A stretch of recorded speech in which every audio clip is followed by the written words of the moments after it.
Tidak semua wanita berteriak saat hatinya hancur. Sebagian memilih diam, menelan sakitnya sendiri, dan tetap tersenyum demi anak yang tidur pulas di pelukannya. Sebelum ceritanya berlanjut, jika kamu seorang wanita yang pernah disakiti, pernah mengalah demi keluarga, atau pernah menangis diam-diam di malam hari, cerita ini mungkin sedang berbicara tentangmu. Luangkan waktumu sejenak, dengarkan sampai akhir. Dan jika kamu merasa kisah di rumah cerita ini menyentuh hatimu, jangan lupa dukung kami dengan menekan tombol subscribe, agar lebih banyak kisah perempuan kuat bisa terus kami bagikan. Karena di sini, tidak semua wanita berteriak saat hatinya hancur. Sebagian memilih diam, menelan sakitnya sendiri, dan tetap tersenyum demi anak yang tidur pulas di pelukannya. Sebelum ceritanya berlanjut, jika kamu seorang wanita yang pernah disakiti, pernah mengalah demi keluarga, atau pernah menangis diam-diam di malam hari, cerita ini mungkin sedang berbicara tentangmu. Luangkan waktumu sejenak, dengarkan sampai akhir. Dan jika kamu merasa kisah di rumah cerita ini menyentuh hatimu, jangan lupa dukung kami dengan menekan tombol subscribe, agar lebih banyak kisah perempuan kuat bisa terus kami bagikan. Karena di sini, tak ada wanita yang benar-benar sendirian. Wanita itu mengambil suamiku. Dengan senyum bangga dan tatapan meremehkan. Ia mengira telah menang. Tapi ia tak tahu, hari itu bukan akhir ceritaku. Itu adalah awal dari perubahan yang akan membuatnya berharap ia tak pernah mengenal suamiku. Aku tidak membalasnya dengan amarah. Aku tidak merebut apapun darinya. Aku hanya mundur dan membiarkan hidup mengajarinya apa arti kehilangan yang sesungguhnya. Dan saat ia akhirnya sadar, semua sudah terlambat. Namaku Sari. Aku adalah istri yang pernah dianggap tak berarti. Dan inilah kisahku, kisah tentang pengkhianatan, kesabaran, dan akhir cerita yang tak pernah mereka duga.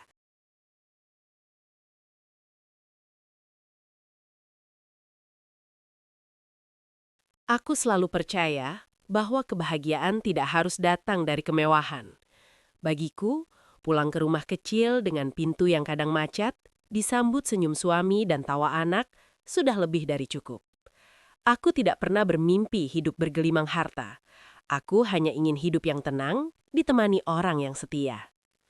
Namaku Sari. Aku menikah dengan Ardi ketika kami sama-sama tidak punya apa-apa. Bahkan untuk membayar uang muka kontrakan saja, kami harus menghitung uang receh satu persatu. Tapi saat itu, aku tidak merasa miskin. Aku merasa kaya karena aku dicintai. Ardi dulu pria yang sangat berbeda. Ia tidak pandai berkata manis, tapi ia jujur. Setiap kali pulang kerja, ia selalu menanyakan kabarku lebih dulu sebelum makan. Tangannya sering lelah, bajunya sering bau keringat. Tapi ia tak pernah lupa mengusap kepalaku sambil berkata, "Makasih ya Sar, sudah sabar sama aku." Aku masih ingat malam-malam saat kami duduk di lantai, makan nasi dengan lauk seadanya. Kami tertawa, membuat rencana sederhana tentang masa depan. Ardi bilang, suatu hari ia ingin punya usaha sendiri. Aku mengangguk sambil tersenyum, meski dalam hati aku tak tahu bagaimana caranya. Tapi aku percaya padanya. Dan kepercayaan itu kuberikan sepenuh hati. Saat aku hamil Naya, kondisi kami sedang sulit. Penghasilan Ardi tidak menentu. Aku sempat takut, bukan karena harus hidup susah, tapi karena khawatir tak bisa menjadi ibu yang baik. Namun Ardi menggenggam tanganku dan berjanji, apapun yang terjadi, kami akan menghadapi semuanya bersama. Aku berhenti bekerja dan memilih fokus mengurus rumah, bukan karena Ardi memintaku, tapi karena aku ingin. Aku ingin menjadi istri yang menenangkan, ibu yang selalu ada. Setiap pagi aku menyiapkan sarapan, mengantarkan Ardi sampai depan rumah, lalu menunggunya pulang dengan sabar. Tahun-tahun awal pernikahan kami penuh perjuangan. Ada masa di mana Ardi pulang dengan wajah murung karena usahanya gagal. Ada malam-malam di mana ia hanya duduk diam, menatap dinding. Di saat seperti itu aku tak banyak bicara.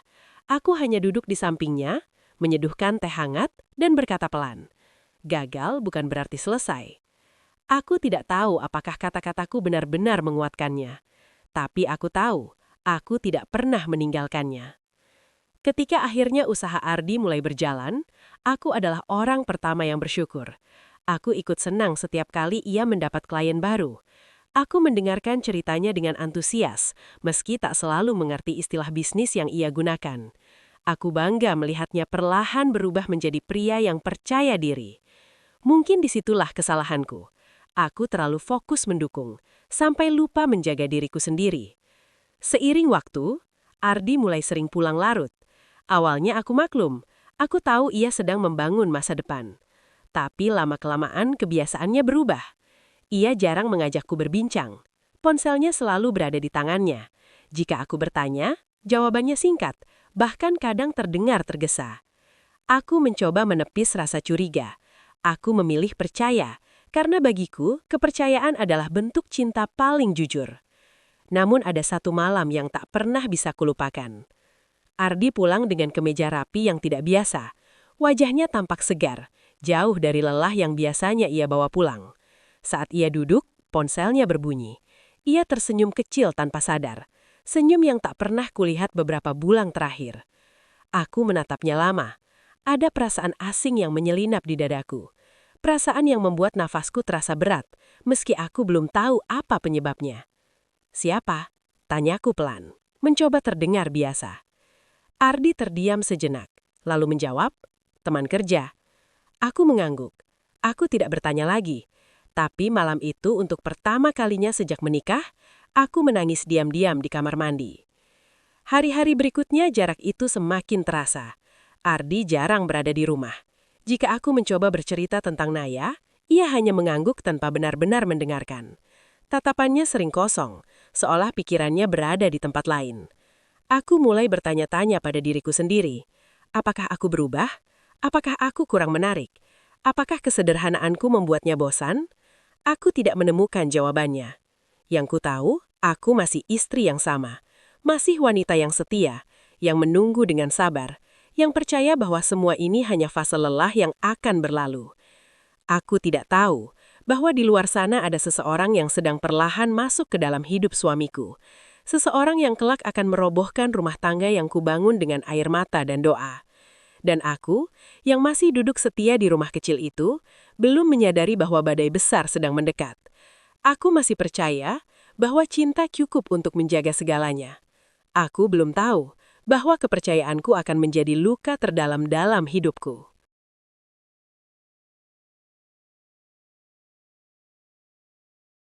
Perubahan itu tidak datang seperti petir yang menggelegar.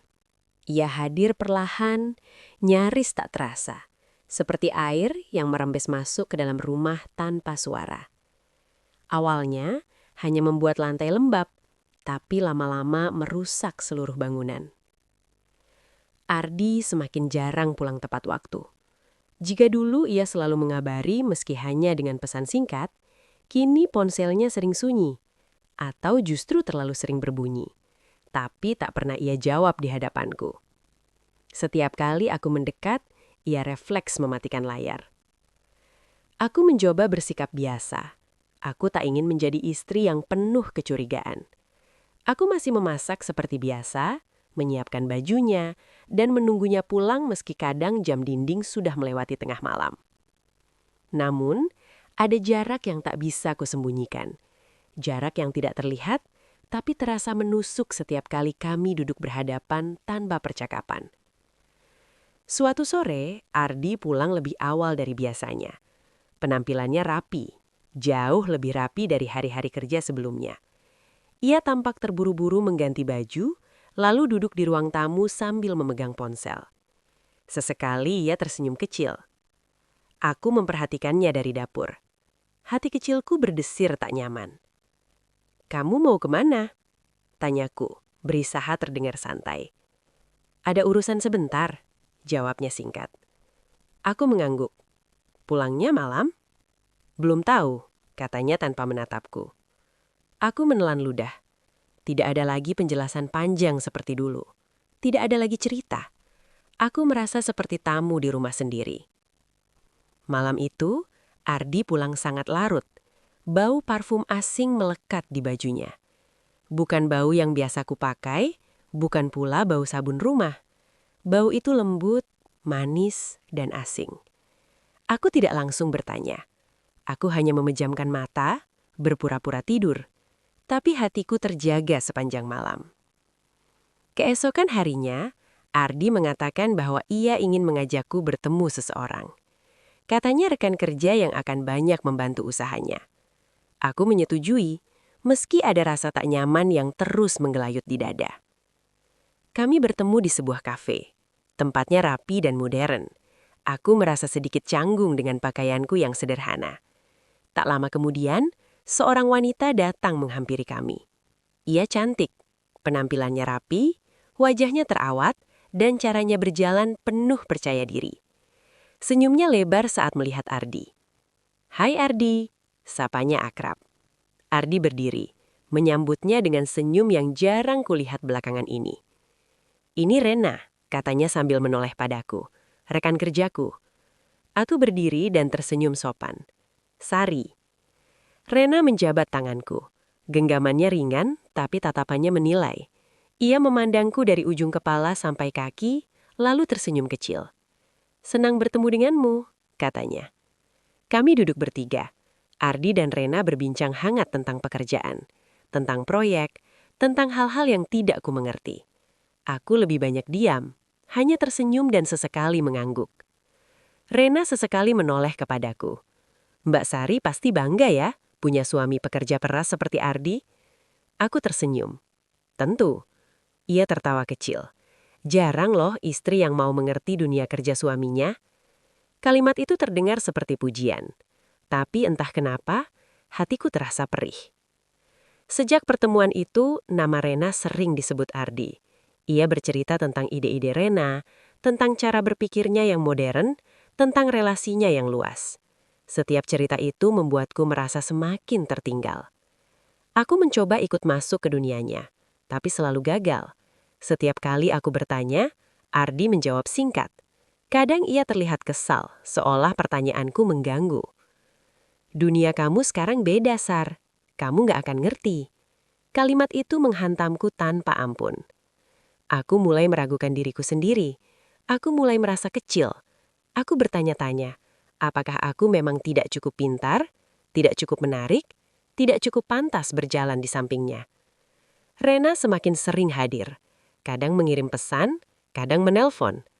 Ardi tak lagi berusaha menyembunyikannya.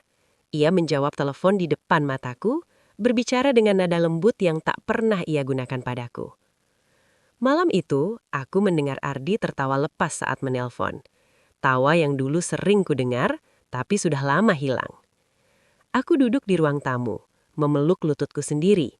Dadaku terasa sesak. Aku ingin bertanya, ingin menuntut penjelasan, tapi suaraku seperti tertahan di tenggorokan. Aku takut. Bukan takut kehilangan suami, tapi takut bahwa semua kecurigaanku adalah kenyataan. Puncaknya terjadi saat aku menemukan ponsel Ardi tertinggal di meja. Layarnya menyala. Sebuah pesan masuk. Namanya tersimpan dengan huruf sederhana. Rena. Aku tidak berniat membaca. Sungguh. Tapi mataku menangkap satu kalimat sebelum sempat berpaling. "Aku nyalan kalau sama kamu." Tanganku gemetar. Dadaku terasa seperti diremas. Aku meletakkan ponsel itu kembali secepat mungkin, seolah benda itu panas dan bisa membakarku. Saat Ardi masuk, aku menatapnya. Ingin rasanya bertanya, tapi yang keluar hanya satu kalimat lirih. "Kamu masih bahagia sama aku?" Ardi terdiam. Lama. Terlalu lama. "Aku capek, Sar. Aku pengen hidup yang lebih sejalan sama aku." Aku tersenyum pahit. Saat itu aku tahu, jawabannya sudah ada meski belum ia ucapkan sepenuhnya. Malam itu aku kembali menangis sendirian. Tapi air mataku berbeda. Bukan lagi karena bingung, melainkan karena aku mulai mengerti. Wanita itu bukan sekedar rekan kerja. Dan suamiku perlahan telah menjauh dariku. Aku masih bertahan, masih berharap, tanpa tahu bahwa hari-hari tenangku tinggal menghitung waktu.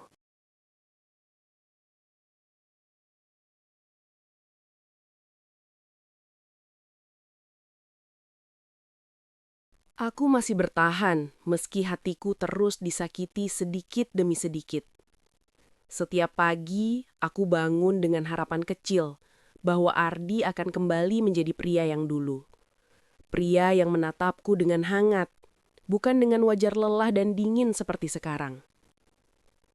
Aku terus meyakinkan diriku bahwa semua ini hanya fase, bahwa setiap rumah tangga pasti diuji, dan tugasku sebagai istri adalah bertahan, bukan menyerah. Namun, ujian itu semakin berat. Ardi mulai sering tidak pulang. Jikapun pulang, ia langsung masuk kamar tanpa menyapaku. Ia makan tanpa bicara, mandi tanpa menoleh, lalu tidur membelakangiku.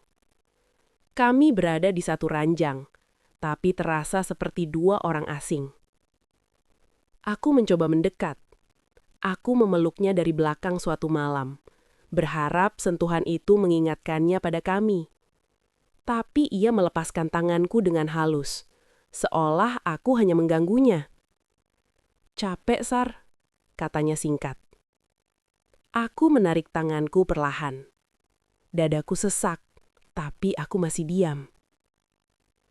Hari demi hari, aku merasa kehilangan diriku sendiri. Aku mulai bertanya-tanya, kapan terakhir kali Ardi menatap mataku saat berbicara? Kapan terakhir kali ia bertanya bagaimana hariku? Aku bahkan tak ingat, kapan terakhir kali kami tertawa bersama. Rena semakin sering hadir dalam hidup kami, meski ia jarang datang ke rumah. Namanya saja sudah cukup membuat Ardi berubah sikap. Jika ponselnya bergetar dan aku melihat sekilas nama itu, Ardi akan langsung berdiri dan menjauh. Suatu sore aku memberanikan diri bertanya, "Kamu dekat sama Rena?" Pertanyaan itu keluar dengan suara yang gemetar. Aku menyesalinya begitu melihat wajah Ardi mengeras. "Kamu kenapa sih?" katanya ketus. "Kamu terlalu curiga." Aku menunduk. "Aku cuma nanya." "Kalau kamu terus begini, aku nggak betah di rumah," ucapnya dingin. Kalimat itu menusuk lebih dalam daripada pengakuan perselingkuhan manapun. Aku terdiam. Sejak saat itu, aku berhenti bertanya. Aku memilih memendam semuanya sendiri. Sampai suatu hari, aku melihat mereka bersama. Hari itu aku sedang mengantar Naya ke rumah temanku. Di jalan pulang, hujan turun deras. Aku memutuskan berteduh sebentar di sebuah minimarket. Saat itulah aku melihat mobil Ardi terparkir di depan sebuah restoran kecil. Aku tidak berniat mencurigai, tapi kakiku seperti digerakkan oleh sesuatu yang tak bisa kuhentikan.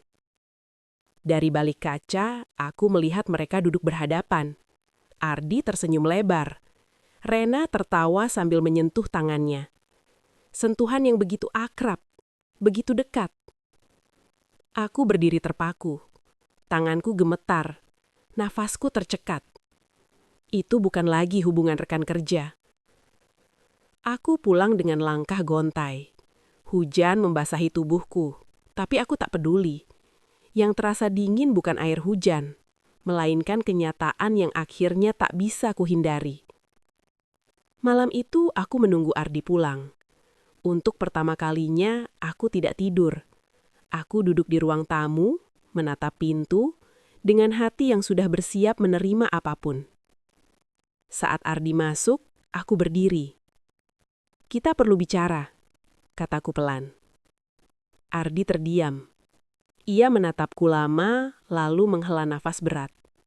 Seolah percakapan ini adalah beban baginya, bukan tanggung jawab.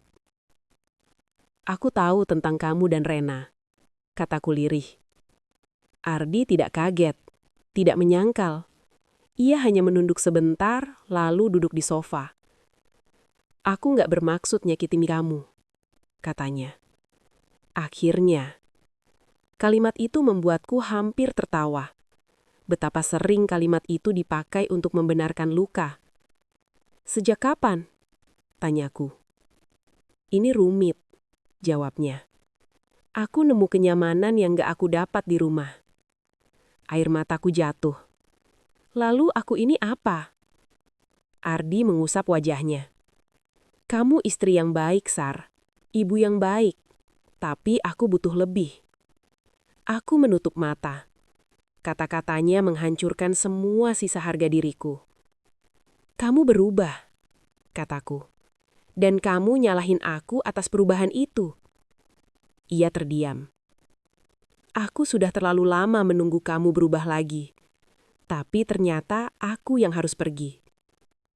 Ardi menatapku. Untuk sesaat, aku berharap ia menghentikanku, memintaku bertahan. Tapi harapan itu mati di matanya. Aku mau jujur. Aku ingin hidup baru. Kalimat itu mengakhiri segalanya. Malam itu aku masuk ke kamar Naya. Anak kecilku tidur pulas, memeluk donenya. Aku duduk di sampingnya dan menangis tanpa suara. Aku memeluknya erat, seolah dunia akan merenggutnya dariku juga. Aku bukan hanya kehilangan suami malam itu. Aku kehilangan rumah.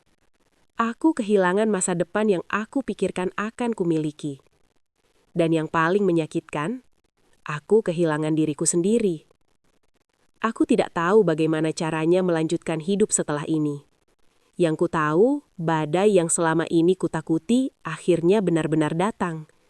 Dan aku berdiri di tengahnya, sendirian.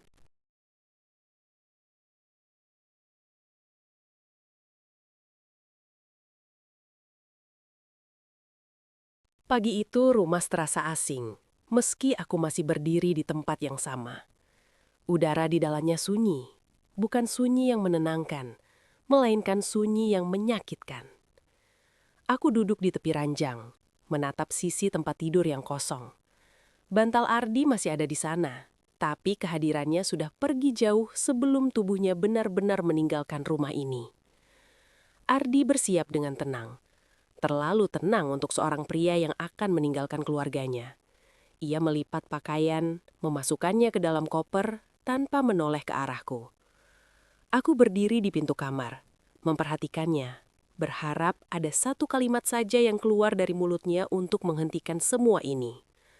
Tidak ada. Naya terbangun saat suara koper diseret.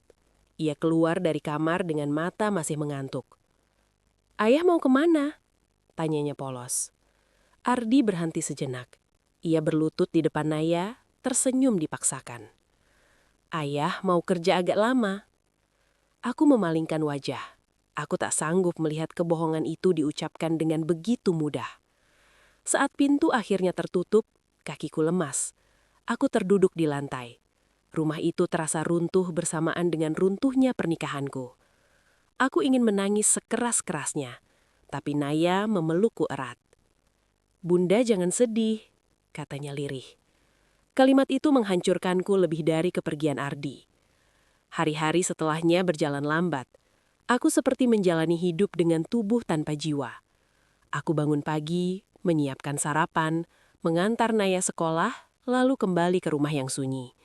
Setiap sudut rumah mengingatkanku pada Ardi. Setiap benda kecil menjadi saksi kebersamaan yang kini tinggal kenangan.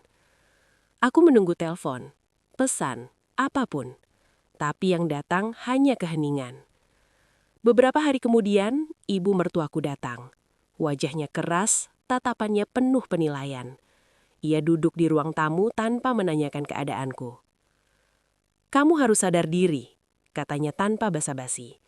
"Kalau suami pergi, pasti ada sebabnya." Aku menunduk. Aku tahu, apapun yang kukatakan tak akan mengubah pikirannya. "Kamu terlalu diam," lanjutnya. "Sebagai istri, kamu harusnya bisa jaga suami." Aku menggigit bibir. Aku ingin berteriak bahwa aku sudah melakukan segalanya. Tapi aku memilih diam. Lagi-lagi diam.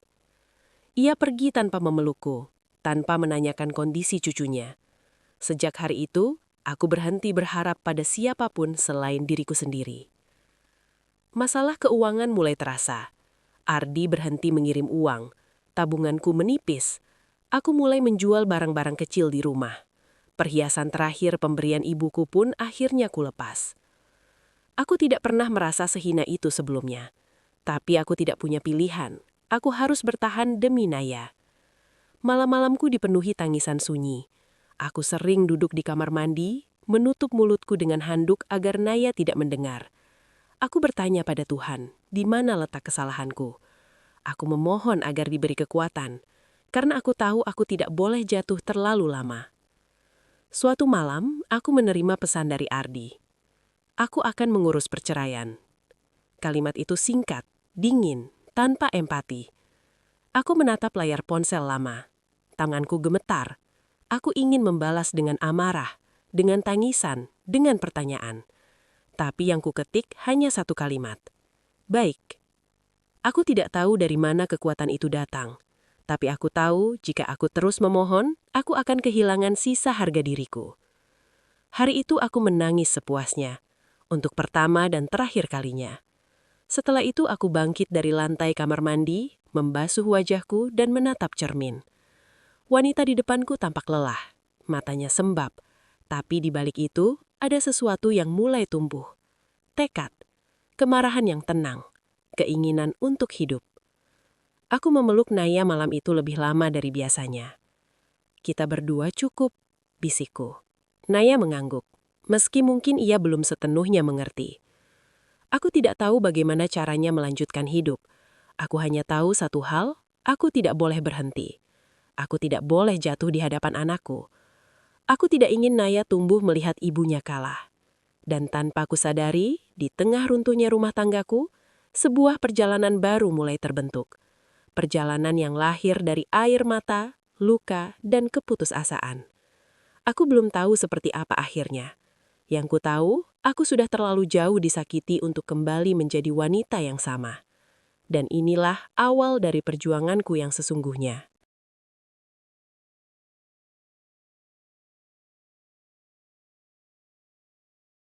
Hari-hari setelah perceraian berjalan tanpa penanda waktu. Aku tidak lagi menghitung tanggal, tidak peduli hari apa. Yang kupedulikan hanya satu, bagaimana aku dan Naya bisa bertahan sampai esok hari. Aku mulai bekerja apa saja. Dari pagi hingga malam, aku menerima pesanan kue kecil-kecilan dari tetangga, menjahit baju seadanya, bahkan membersihkan rumah orang lain.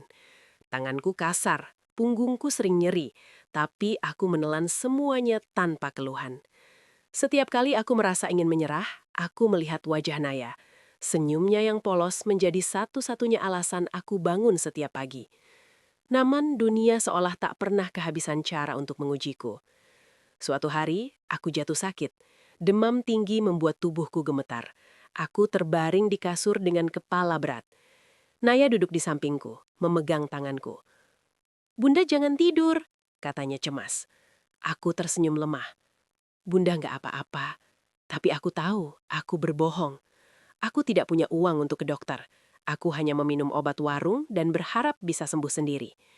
Malam itu, aku menangis diam-diam. Untuk pertama kalinya, aku merasa takut mati. Bukan karena takut meninggalkan dunia, tapi karena takut meninggalkan anakku sendirian.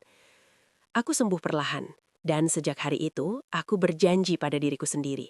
Aku harus lebih kuat, aku tidak boleh sakit lagi, aku tidak boleh lemah.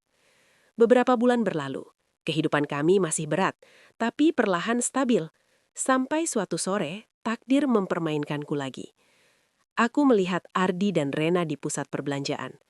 Mereka berjalan berdampingan. Rena memegang lengan Ardi dengan bangga. Ardi tertawa, tawa yang sudah lama tidak kulihat di rumah kami. Mereka terlihat seperti pasangan bahagia. Dadaku terasa seperti diremas, kakiku gemetar. Aku ingin berbalik, tapi Naya sudah lebih dulu melihat mereka. "Itu ayah?" tanyanya pelan. Aku mengangguk. Ardi menoleh, tatapan kami bertemu. Untuk sesaat, aku melihat keterkejutan di wajahnya. Tapi itu hanya sekejap. Ia kembali tersenyum pada Rena, seolah aku hanya bayangan masa lalu. Rena menatapku dari ujung kepala sampai kaki. Tatapannya merendahkan, bibirnya melengkung dalam senyum tipis, senyum kemenangan. Aku menunduk, menarik tangan Naya, dan pergi. Langkahku cepat, tapi hatiku hancur. Malam itu aku menangis lebih lama dari biasanya. Bukan karena cemburu, tapi karena aku sadar, aku tidak pernah dianggap penting. Aku hanyalah fase dalam hidup mereka. Aku dilupakan, sementara aku masih berjuang bertahan hidup. Beberapa hari kemudian, aku menerima undangan pernikahan. Nama Ardi dan Rena tercetak jelas di sana. Tanganku gemetar saat membaca tanggalnya. Pernikahan itu akan berlangsung megah. Aku tahu dari keluarga Ardi, dari uang yang dulu juga kubantu kumpulkan. Aku tidak datang, tapi aku menangis sepanjang hari. Namun di tengah keputusasaan itu, sebuah kesempatan datang tanpa kuduga. Seorang pelanggan lama memuji jahitanku dan menawarkanku kerja tetap di butik kecil miliknya. Gajinya tidak besar, tapi cukup stabil. Untuk pertama kalinya setelah lama, aku pulang membawa harapan. Aku bekerja keras. Aku datang paling pagi, pulang paling akhir. Aku belajar, memperbaiki diri, dan menahan ego. Aku ingin membuktikan bahwa aku bisa berdiri sendiri. Perlahan hidupku mulai berubah. Aku bisa membayar sekolah Naya tepat waktu. Aku bisa membeli makanan layak. Aku bisa tidur tanpa menangis setiap malam. Suatu malam, aku menatap cermin lagi. Wanita itu masih lelah, tapi matanya berbeda. Tidak lagi kosong. Ada api kecil di sana. Api yang tidak membakar, tapi menghangatkan. Aku belum sembuh sepenuhnya. Luka itu masih ada, tapi aku tidak lagi berdarah. Dan tanpa kusadari, di balik semua penderitaan ini, aku sedang dibentuk menjadi seseorang yang baru. Seseorang yang tidak akan mudah dihancurkan lagi. Aku belum tahu bahwa di depan sana, takdir sedang menyiapkan pertemuan lain. Pertemuan yang akan mengubah segalanya. Dan yang paling ironis, orang-orang yang pernah meremehkanku, kelak akan menatapku dengan cara yang sangat berbeda.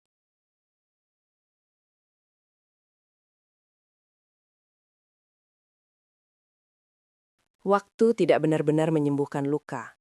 Ia hanya mengajarkan kita cara hidup berdampingan dengannya. Aku belajar menerima rasa sakit sebagai bagian dari diriku, bukan lagi sebagai musuh yang harus kuenyahkan. Pekerjaanku di butik kecil itu menjadi pelarian sekaligus penyelamat. Setiap hari aku tenggelam dalam kesibukan, menjahit, mengukur kain, melayani pelanggan. Aku menyukai rasa lelah yang jujur. Setidaknya, lelah ini tidak datang dari pengkhianatan. Suatu sore, seorang pria datang ke butik. Penampilannya sederhana, tapi sikapnya tenang dan berwibawa. Ia memesan jas untuk sebuah acara penting. Saat aku mengukur badannya, ia berbicara dengan sopan, tidak berlebihan, tidak merendahkan. Namanya Raka. Kami tidak langsung akrab, hanya percakapan ringan tentang kain, ukuran, dan jadwal pengambilan. Tapi entah mengapa, kehadirannya meninggalkan kesan berbeda. Tidak ada tatapan menghakimi, tidak ada rasa iba yang berlebihan. Beberapa minggu kemudian, ia kembali.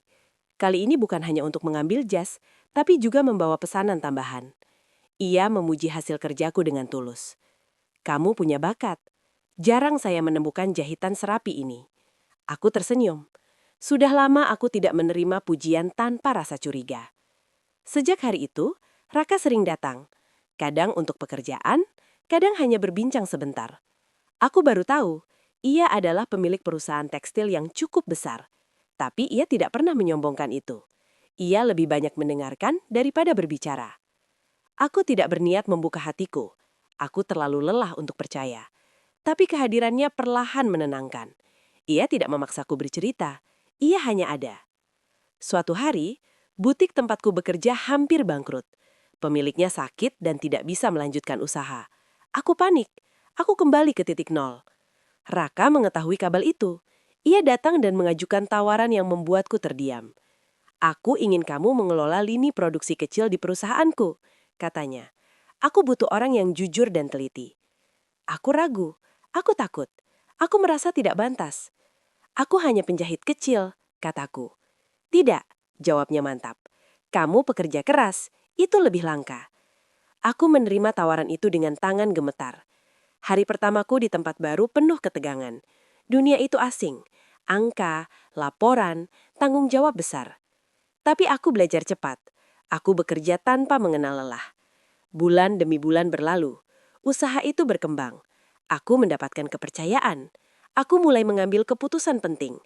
Untuk pertama kalinya, aku merasa dihargai bukan sebagai istri seseorang, tapi sebagai diriku sendiri.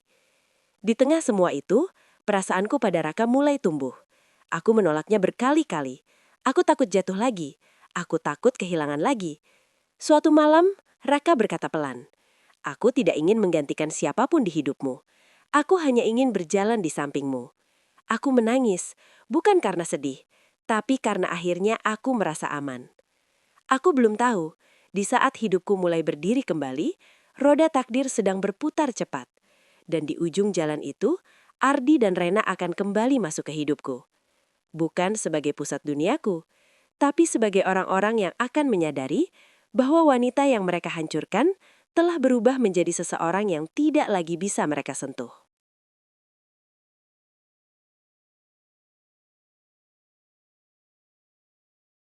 Aku tidak pernah berniat bertemu mereka lagi. Tapi hidup sering mempertemukan kita dengan masa lalu di saat yang paling tidak terduga. Hari itu aku menghadiri sebuah acara bisnis. Gedungnya besar, lampunya terang, orang-orang berpakaian rapi dengan senyum profesional. Aku berdiri di sana bukan sebagai istri siapapun, bukan sebagai wanita yang ditinggalkan. Aku berdiri sebagai diriku sendiri. Aku mengenakan gaun sederhana tapi elegan. Rambutku terikat rapi. Tidak ada riasan berlebihan. Aku tidak sedang berusaha menarik perhatian siapapun. Dan di sanalah aku melihat mereka. Ardi berdiri di sudut ruangan, mengenakan jas yang dulu pernah kujahit untuknya. Di sampingnya, Rena berdiri anggun dengan gaun mahal. Tangannya menggenggam lengan Ardi, sama seperti dulu ia menggenggam kebahagiaanku. Tatapan kami bertemu. Aku melihat keterkejutan di wajah Ardi. Matanya membesar, seolah ia melihat seseorang yang seharusnya tidak ada di tempat itu. Rena menatapku lama, lalu berbisik sesuatu pada Ardi. Aku tidak menghindar. Aku juga tidak mendekat. Aku hanya berdiri tenang. Raka datang ke sampingku. Ia memperkenalkanku pada beberapa rekan bisnis. Saat itu aku menyadari, Ardi memperhatikan. Setiap kata, setiap tawa kecil, setiap sikap percaya diri yang dulu tidak pernah ia lihat dariku. Saat akhirnya kami berada di satu lingkaran yang sama, Ardi memberanikan diri menyapa. "Sari?" Aku menoleh perlahan. "Iya." Nada suaraku datar. Tidak ada amarah, tidak ada rindu. "Kamu kelihatan berbeda," katanya. Aku tersenyum tipis. Waktu mengubah banyak hal. Rena tersenyum, tapi matanya tidak ramah. "Kamu kerja di sini?" "Saya memimpin salah satu lini produksi," jawabku singkat. Aku melihat wajah Rena berubah. Ia tidak menyangka. Ardi tampak kikuk. Ia ingin bertanya banyak hal, tapi seolah kehilangan hak untuk melakukannya. Raka menggenggam tanganku dengan lembut. Isyarat sederhana, tapi cukup jelas. "Ini pasangan saya," kata Raka tenang. Aku melihat Rena tegang. Senyum di wajahnya hampir runtuh. Aku tidak merasa menang. Aku hanya merasa bebas. Percakapan itu berakhir canggung. Aku meninggalkan mereka tanpa menoleh lagi. Tapi aku tahu, malam itu mereka pulang dengan pertanyaan yang sama. Bagaimana wanita yang mereka hancurkan bisa berdiri setegak itu? Aku pulang dengan perasaan campur aduk. Bukan karena mereka, tapi karena aku menyadari sesuatu. Aku tidak lagi terluka melihat mereka bersama. Aku sudah sembuh. Atau setidaknya, aku sudah tidak lagi berdarah. Namun, takdir belum selesai. Beberapa hari setelah acara itu, sebuah kabar sampai ke telingaku. Perusahaan Ardi sedang mengalami masalah besar. Kerugian. Investor mundur. Nama Raka disebut-sebut sebagai salah satu pihak yang berpotensi menyelamatkan perusahaan itu. Dan aku tahu, pertemuan kami bukanlah yang terakhir.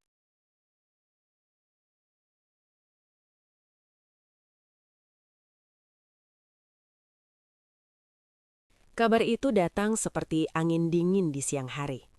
Tidak terlihat, tapi terasa menusuk. Perusahaan Ardi berada di ambang kehancuran. Kontrak besar dibatalkan, arus kas macet, dan beberapa klien utama mundur satu persatu. Nama Raka disebut dalam rapat-rapat internal mereka sebagai satu-satunya harapan. Aku mendengarnya tanpa ekspresi. Tidak ada rasa puas, tidak ada dendam yang meluap. Hanya keheningan di dadaku. Hening yang aneh, seperti laut sebelum badai. Raka tidak langsung membicarakannya denganku. Ia memberiku ruang, dan justru disitulah aku semakin menghargainya. Ia tahu, ini bukan sekadar urusan bisnis bagiku. Beberapa hari kemudian, Ardi menghubungiku. Namanya muncul di layar ponselku untuk pertama kalinya setelah sekian lama. Aku menatapnya cukup lama sebelum mengangkat. "Sari," suaranya terdengar lebih rendah dari yang kuingat. "Aku perlu bicara." Aku menghela napas. "Soal apa? Kita bisa ketemu?" Aku setuju. Bukan karena rindu, tapi karena aku ingin menutup pintu yang selama ini hanya kutarik, belum benar-benar kututup rapat. Kami bertemu di sebuah kafe kecil. Ardi datang lebih dulu. Ia tampak berbeda. Lebih kurus, lebih lelah. Tidak lagi berdiri dengan dada membusung seperti dulu. "Kamu kelihatan baik," katanya membuka percakapan. "Aku memang baik," jawabku jujur. Ia terdiam. Lalu dengan suara yang hampir tidak terdengar, ia berkata, "Aku salah." Kalimat itu datang terlambat. Terlalu terlambat untuk memperbaiki apapun. "Aku tahu," kataku tenang. Ia menatapku lama seolah mencari celah di wajahku. "Aku dengar kamu dekat dengan Raka?" "Aku bekerja dengannya," jawabku singkat. Ardi menunduk. "Perusahaanku butuh bantuannya." Akhirnya, disitulah inti percakapan ini. Aku tidak langsung menjawab. Aku mengaduk minumanku perlahan. Setiap gerakanku terasa terukur. "Kamu ingin aku bicara dengan Raka?" tanyaku. "Iya," katanya cepat. "Tolong, Sar, ini soal banyak orang." Aku mensenyum tipis. "Dulu kamu tidak memikirkan banyak orang saat meninggalkan aku dan anakmu." Ia terdiam. Matanya berkaca-kaca. "Aku tahu aku nggak punya hak minta apapun," katanya lirih. Aku bangkit dari kursi. "Kamu benar, kamu tidak punya." Aku meninggalkannya di sana, dengan kepala tertunduk dan tangan gemetar. Langkah kakiku ringan. Untuk pertama kalinya, aku tidak membawa beban dari pertemuan dengan masa lalu. Namun malam itu, aku gelisah. Bukan karena kasihan pada Ardi, tapi karena aku dihadapkan pada pilihan yang menentukan siapa diriku sekarang. Raka akhirnya membicarakannya. "Aku tidak akan mengambil keputusan tanpa kamu. Apapun pilihanmu, aku hormati." Aku menatapnya lama. Laki-laki ini memberiku sesuatu yang tidak pernah kubayangkan. Kendali atas hidupku sendiri. Keesokan harinya, pertemuan resmi dilakukan. Ardi dan Rena hadir. Rena tampak tegang. Tatapannya tidak lagi merendahkan. Kini ada ketakutan di sana. Aku duduk di meja itu sebagai pengambil keputusan. Ardi tidak berani menatapku lama. Rena berkali-kali menelan ludah. Proposal mereka dibacakan. Angka-angka disajikan. Resiko dijelaskan. Semua mata akhirnya tertuju padaku. Aku bisa menjatuhkan mereka. Satu kata saja sudah cukup. Aku mengingat malam-malamku di kamar mandi. Tangisan tanpa suara, Naya yang memelukku sambil berkata, "Jangan sedih." Aku mengingat diriku yang dulu. Hancur, tak dianggap, ditinggalkan. Lalu aku berbicara. "Kami akan membantu," kataku tenang. Wajah Ardi langsung berubah. Rena menghela napas lega. "Tapi," lanjutku, "dengan syarat." Ruangan hening. "Kamu, Ardi, akan mundur dari posisi direktur. Manajemen akan diambil alih. Dan ini murni keputusan bisnis. Tidak ada hubungan personal setelah ini." Rena menegang. Ardi menatapku. Campuran lega dan kehilaman di wajahnya. Ia mengangguk pelan. Aku terima. Aku berdiri. Ini terakhir kalinya kita bertemu dalam posisi seperti ini. Aku tidak menghancurkan mereka. Aku membiarkan mereka hidup. Dengan kenyataan bahwa wanita yang mereka rendahkan kini berdiri di atas mereka. Tanpa perlu berteriak. Saat aku melangkah keluar ruangan, aku merasa ringan. Balasan terbaik bukanlah kehancuran, melainkan kebebasan. Dan aku akhirnya memilikinya.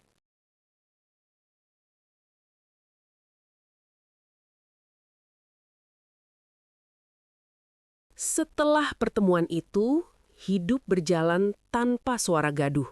Tidak ada suara kemenangan, tidak ada perayaan. Hanya keheningan yang terasa damai.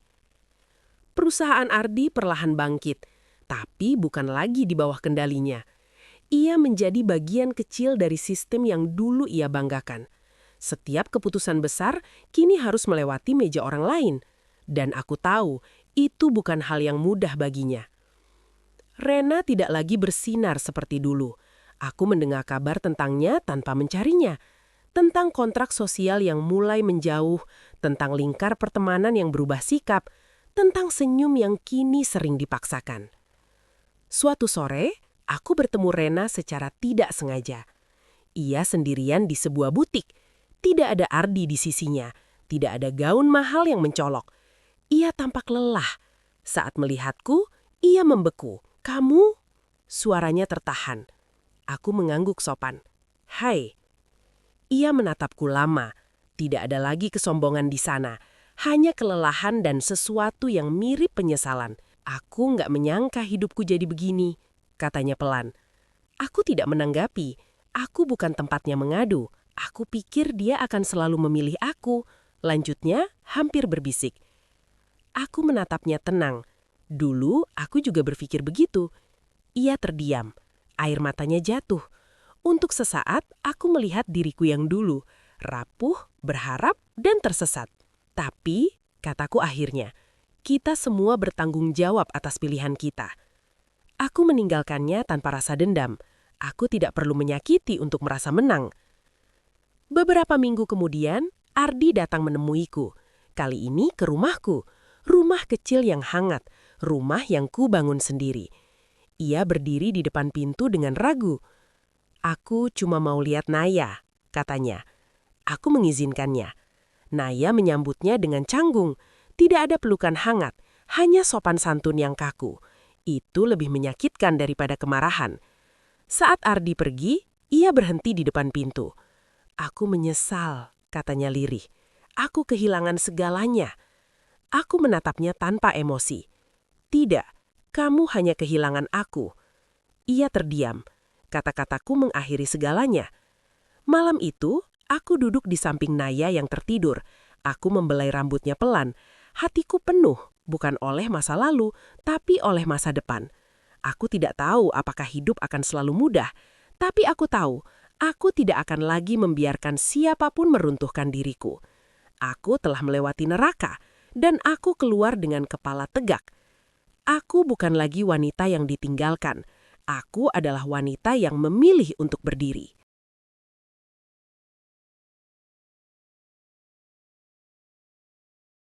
Hidup tidak pernah benar-benar kembali seperti semula. Tapi, ia selalu memberi kita kesempatan untuk tumbuh menjadi versi yang lebih kuat.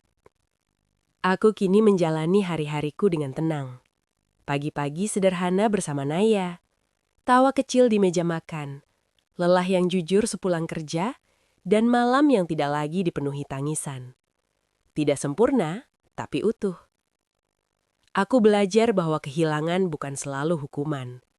Kadang, ia adalah jalan keluar dari hidup yang selama ini kita paksa untuk bertahan. Aku tidak lagi menyimpan amarah pada Ardi. Aku juga tidak membenci Rena. Perasaan itu terlalu berat untuk dibawa terlalu lama. Aku memilih meletakkannya, satu persatu, dan berjalan pergi. Karena pada akhirnya, aku mengerti satu hal penting.